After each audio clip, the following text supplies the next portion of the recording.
ازيكم يا اصدقائي، يا رب دايما تكونوا بالف خير وبالف صحه. جايبه لكم طبق حلو كده وسهل واكله شعبيه. بدنجان هنعمله بطريقه حلوه قوي هتعجبكم. طبعا انا اول حاجه بجيب البدنجان، بشويه المقدار اللي انتوا عايزينه. انا عملت 4 بدنجانات كده، شويتهم وقشرتهم وقطعتهم حتت صغيره.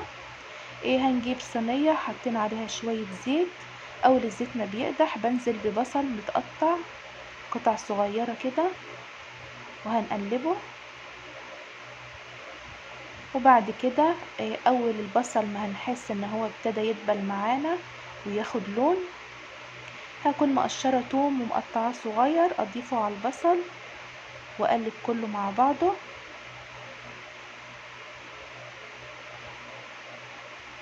و3 قرون فلفل كده وقرن حراق شويه بقطعهم قطع صغيره زي ما قطعنا البصل كده، برضو هضيفه الاخر عليه. انا بقلب في البصل اهوت مستنيه لما ياخد لون معانا ويدبل علشان انزل بالثوم.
كده انا بضيف البدنجان اللي انا شوياه ومقطعاه، بضيفه على الخليط.